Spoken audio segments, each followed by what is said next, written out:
శ్రీమాత్రే నమ. జయ గురు దత్తాత్రేయ నమ.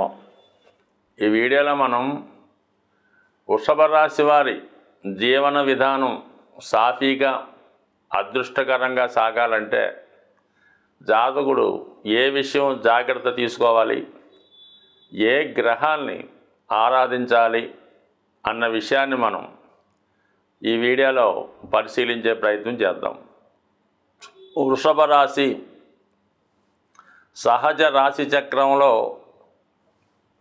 రెండవ రాశి అవటం వలన అది కుటుంబాన్ని సూచిస్తూ ఉంటుంది. ధనాన్ని, అలాగే మంచి ఆరోగ్యం, అలాగే మంచి వాహనాలు, సౌకర్యాలు, మంచి భోజనం ఇవన్నీ కూడా చెప్తూ ఉంటుంది. అంటే సహజంగా వృషభ రాశిలో జన్మించిన వారు చాలా వరకు బాగా స్థిరపడినటువంటి ఉన్నత కుటుంబంలో జన్మించడం జరుగుతూ ఉంటుంది. వాళ్ళకి ఏ విషయంలో కూడా లోటు లేకుండా చాలా పుష్టిగా సౌకర్యంగా ఉండే అవకాశం ఉంది. ఎక్కువగా వ్యవసాయ బ్యాక్గ్రౌండు, ఈ పల్లెటూరు వాతావరణం అది సాధారణంగా కనబడుతూ ఉంటుంది. మరి కొంతమంది వారి యొక్క జన్మాన్ని బట్టి, పుట్టిన యోగాన్ని బట్టి చాలా వరకు బాగా పూర్వీకులు అంటే వాళ్ళ తాత ముత్తాతలు బాగా ఐశ్వర్యవంతులై మొత్తం ఆస్తి అంతా అయిపోయిన తర్వాత అప్పుడు కూడా కొంతమంది ఈ వృషభ రాశిలో జన్మిస్తూ ఉంటారు. తిరిగి వాళ్ళు పెద్దవాళ్ళు పోగొట్టుకున్నటువంటి ఐశ్వర్యాన్ని సంపాదించే విధంగా కష్టపడడం జరుగుతూ ఉంటుంది. అంటే ఏదైనా వృషభ రాశి అంటేనే అదృష్టమైన రాశి. శుక్రుడు ఆ రాశికి అధిపతి అవ్వటం వల్ల, శుక్రుని యొక్క అధిదేవత లక్ష్మీదేవి అవ్వటం వల్ల, అంటే శుక్రగ్రహం యొక్క పని జాతకుడికి సౌకర్యాలు కల్పించడం, ఖరీదైనటువంటి జీవితాన్ని, వస్త్రాల్ని, వైభోగాన్ని, భార్యని, సుఖాన్ని ఇవ్వడమే శుక్రుని యొక్క ప్రధాన ధ్యేయం. అందుకని ఆ రాశిలో జన్మించిన వారికి సహజంగా ఇవన్నీ కూడా వారి స్థాయిని బట్టి రావడం జరుగుతూ ఉంటుంది. అంటే జన్మజాతకంలో శుక్రుడు ఎంత బలంగా ఉంటే ఈ రాశి వారు అంతా అదృష్టవంతులు అవ్వడం జరుగుతూ ఉంటుంది. ఒక విధంగా ఈ రాశిలో జన్మించిన మగవారి కన్నా స్త్రీలకు ఎక్కువగా కలిసి రావడం జరుగుతూ ఉంటుంది. ఇది సహజంగా మరి రాశి చక్రంలో రెండో రాశి కాబట్టి వీటిని స్త్రీ రాశి అంటారు. అలాగే మరి శుక్రుడు అధిపతి అవ్వడం కూడా, శుక్రుడు కూడా మనకి స్త్రీ గ్రహంగా చెప్పబడడం జరుగుతుంది కాబట్టి ఇవన్నీ కూడా స్త్రీలకు అనుకూలించే అవకాశం ఉంది. సో ఇది ఈ విధంగా ఉంటే ఇదే రాశిలో చంద్రుడు ఉచ్చ పొందడం జరుగుతూ ఉంటుంది. అంటే చంద్రుడు కోరికలకు కారణం అవుతూ ఉండటం, ఎంత ఉన్నా కూడా ఇంకా సాధించాలి, ఇంకా తృప్తి పడాలి అన్నటువంటి స్థితిలో ఈ రాశివారు ఉండడం జరుగుతుంటుంది. ఆ ఆశ అనుకోవచ్చు, ఆ ఆశయం అనుకోవచ్చే ఈ రాశివారిని జీవితంలో ఉన్నత స్థాయికి తీసుకెళ్ళడానికి కారణం అవుద్ది. అలాగే చంద్రుడు కూడా స్త్రీ గ్రహం అవటం వల్ల ఏంటంటే మరి ఈ వృషభ రాశి వారు ఎవరైతే జన్మించారో వారి కుటుంబంలో స్త్రీల యొక్క పెత్తనం ఎక్కువగా రావడం జరుగుతూ ఉంటుంది. అంటే ముందుగా వీళ్ళు బాల్యం అంతా కూడా తల్లిగారి యొక్క ఆధీనంలో, వారి సంరక్షణలో, వారి డైరెక్షన్ ప్రకారం నడుస్తూ ఉంటాడు. వివాహం అయిన తర్వాత భార్య యొక్క పర్యవేక్షణలో భార్య చెప్పినట్టు నడుచుకోవడం జరుగుతూ ఉంటుంది. అంటే అలా నడుచుకున్నప్పుడే బాగుంటుందని శాస్త్రం చెప్తూ ఉంది. సో ఏదైనా మరి స్త్రీల యొక్క ఆధిపత్యం ఈ రాశిలో ఉండడం జరుగుతూ ఉంటుంది. మరి ఈ రాశిలో ఎక్కువగా జన్మించిన వారికి మరి ఇది సహజంగా ధనరాశి అవ్వటం వల్ల ఫైనాన్స్ సంబంధించినవి, అది ఇంట్రెస్ట్ వ్యాపారం అనుకోవచ్చు పూర్వం నడిచేవి, అలాగే బ్యాంకింగు, ఫైనాన్స్ రంగాలు బాగా కలిసి వస్తాయి.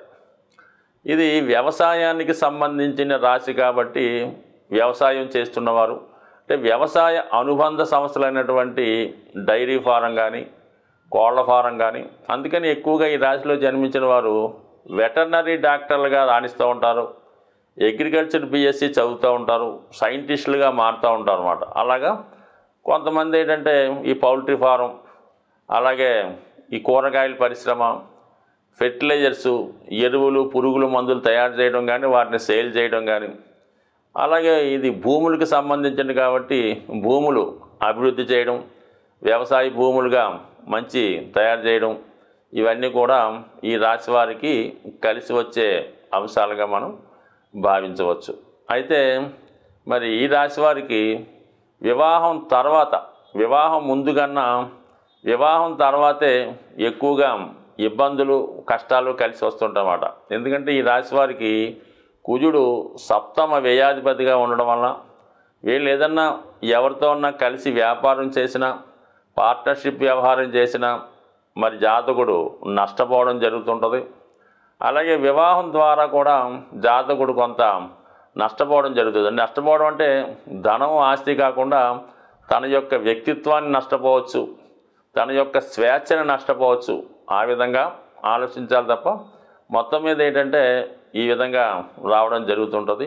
ఉద్యోగపరంగా వీళ్ళు ఎప్పుడు కూడా చిన్న స్థాయిలో ఉద్యోగంలో ప్రవేశించి అంచెలంచెలుగా ఎదగడం జరుగుతూ ఉంటుంది. అంటే వీళ్ళకి అదృష్టం ఏంటంటే ఉద్యోగం రావడమే. భాగ్య రాజ్యాధిపతి శని యోగకారకుడు అవటం వల్ల, శని ఈ రాశి వారికి కర్మకారకుడు అవటం వల్ల ఎప్పుడు కూడా ఈ రాశి వారికి ఎంత కష్టపడినా కూడా సబార్డినేట్ ఉద్యోగంలో, సాధారణ ఉద్యోగంలోనే బాగా కష్టపడి నెమ్మదిగా జీవితంలో ఉన్నత స్థాయికి వెళ్ళడం జరుగుతూ ఉంటుంది.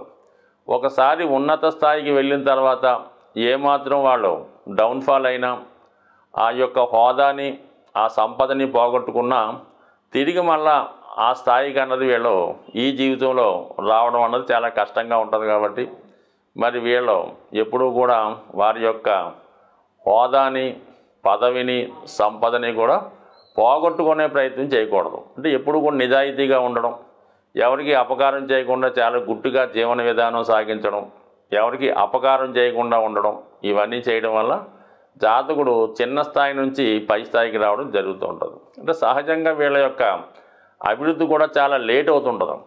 ఏ విషయం కూడా తొందరగా వీళ్ళకి అనుభవంలోకి రాదు.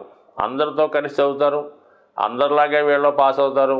కానీ ఈ ఉద్యోగం రాబోతులకి వీళ్ళకి చాలా ఆలస్యం అవుతూ ఉంటుంది. అన్ని హోదాలు ఉన్నా కూడా వివాహం కూడా ఆలస్యం అవుతూ ఉంటుంది. జీవితంలో సెటిల్మెంట్ కూడా ఆలస్యం అవుతూ ఉంటుంది. అని ఆలస్యం అయినప్పుడు కూడా తిరిగి చాలా వరకు మళ్ళా జీవితంలో స్థిరపడుతూ ఉంటారు అనమాట. అంటే ఇక శని యొక్క ఫలితాన్ని బట్టి ఈ రాశివారి యొక్క అభివృద్ధి ఆధారపడుతూ ఉంటుంది. వీరి జన్మజాతకంలో శని ఎంత బలంగా ఉంటే వీళ్ళంతా పైకి రాగలుగుతారు అన్నమాట. అదేవిధంగా వీళ్ళకి సంతానం కలిగిన తర్వాత ఎక్కువగా భాగ్యోదయం అవడం జరుగుతూ ఉంటుంది. అంటే పంచమ స్థానంలో బుధుడు ఉచ్చ పొందుతూ ఉంటాడు. అదే రాశిలో శుక్రుడు నీచ పొందడం వల్ల మరి సంతానం, వీళ్ళ సంతానం అయితే చాలా అభివృద్ధిలోకి జీవితంలో పైకి వస్తారు. కానీ చాలా వరకు ప్రథమ సంతానంతో విభేదాలు ఉండడం కానీ, ఆ సంతానం వల్ల వీళ్ళు ఇబ్బందులు ఎదుర్కోవడం కానీ చాలా వరకు జరుగుతూ ఉంటుంది.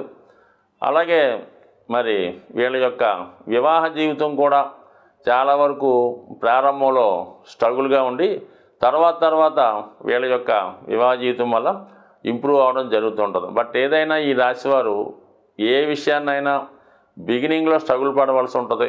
దాని తర్వాత వీళ్ళ లైఫ్ అనుకూలంగా ఉంటుంది. ఇక ఈ రాశిలో ఉన్నటువంటి నక్షత్రాల్ని మనం పరిశీలించినప్పుడు కృత్తిక, రోహిణి, మృగశిర. కృత్తిక నక్షత్రంలో జన్మించిన వారు రవిదశతో ప్రారంభమవుతుంది కాబట్టి దాని తర్వాత చంద్రుడు, కుజుడు. అంటే ఇంచుమించుగా వీళ్ళు ఎడ్యుకేషన్ వరకు చాలా అనుకూలంగా ఉంటుంది. వీళ్ళు ఎప్పుడైతే వీళ్ళు చదువు పూర్తయి 23-24 సంవత్సరాల రాబోతులకి రాహు దశ స్టార్ట్ అవుతుంది. అందుకని వీళ్ళ యొక్క ఉద్యోగం, ఈ పెళ్ళి ఇవన్నీ కూడా చాలా ఇబ్బంది పెడుతుంటాయి అన్నమాట. అంటే కృత్తికలో జన్మించిన వారికి. రోహిణి కూడా అదే పరిస్థితి. మృగశిరలో జన్మించిన కూడా ఈ రాహు దశ అయిపోయేంత వరకు కూడా వీళ్ళు సరిగ్గా సెటిల్ అవ్వలేకపోతుంటారు. అనేక రకాల స్ట్రగుల్ ఎదుర్కొని మళ్ళీ ఖచ్చితంగా జీవితంలో నిలదొక్కుంటూ ఉంటారు. అయితే చాలా సందర్భాల్లో కొంతమందికి అంటే డిఫరెంట్గా విదేశంలో చదువుకున్న వాళ్ళకి, దూర ప్రాంతంలో ఉన్న వాళ్ళకి, ఇతరుల దగ్గర చదువుకున్న వాళ్ళకి, అటువంటి వాళ్ళకి మళ్ళీ కొంతవరకు రాణించడం జరుగుతుంటుంది. బట్ ఏదైనా ఎవరికైనా ఏ దశలో పుట్టినా, ఏ నక్షత్రంలో పుట్టినా అందరికీ ఒకే విధంగా ఉండదు. ఆ జన్మ పుట్టినప్పుడు ఉన్నటువంటి దశలను బట్టి, ఇప్పుడు రవి దశలో పుట్టారనుకోండి, రవి బలంగా ఉంటే బాగుంటుంది. బట్ అదంతా బాల్యం కాబట్టి వదిలేద్దాం. రాహు దశ వీళ్ళకి సరిగ్గా మధ్య ఏజ్లో కానీ చదువు పూర్తయిన బట్టి వస్తుంది. రాహు ఏం చేస్తాడంటే సాధారణంగా ఏ గ్రహంతో కలిస్తే ఆ గ్రహాన్ని పాడు చేయడం జరుగుతూ ఉంటుంది. ఒకవేళ సింగిల్గా ఉంటే ఆ రాశిని ఉన్న నక్షత్రాధిపతిని పాడు చేస్తుంటాడు. అతను పాడు చేయడమే అతని పని. అంటే పాడు చేయడం అంటే దాన్ని భ్రష్టు పట్టిస్తూ ఉంటాడు అనమాట. గురువుతో కలియడం వల్ల ఏమవుతుందంటే గురుచండాల యోగం వల్ల జాతకుడు ఇండీసెంట్ బిహేవియరు, అలాగే తన యొక్క నడవడిక బాగలేకపోవడం ఈ విధంగా నడుస్తుంటుంది.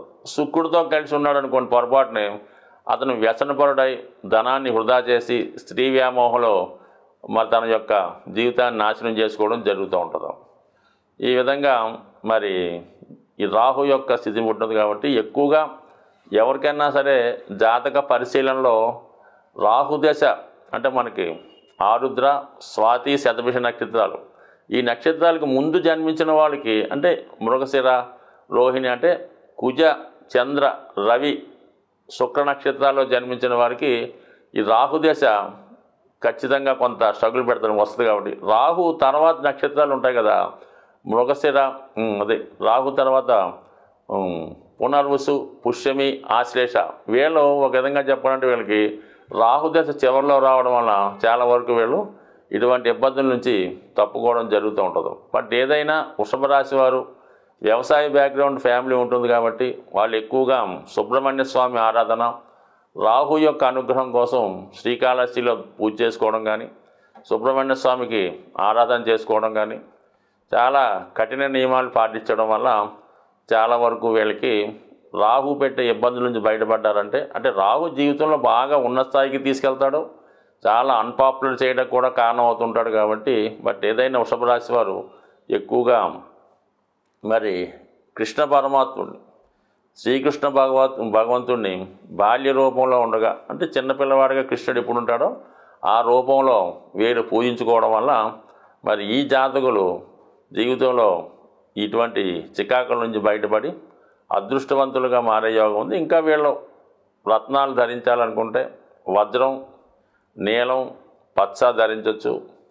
సప్తమికి రుద్రాక్ష ధారణ వల్ల, ఎక్కువగా లక్ష్మీ అమ్మవారి ఆరాధన వల్ల, నిరంతరం శ్రీ సూక్తం, లక్ష్మీ స్తోత్రం ఇటువంటి పారాయణ చేయడం వల్ల, శుక్రవారం నియమంగా ఉండడం వల్ల జీవితంలో ఖచ్చితంగా రాణించే అవకాశం ఉంది. స్వస్తి.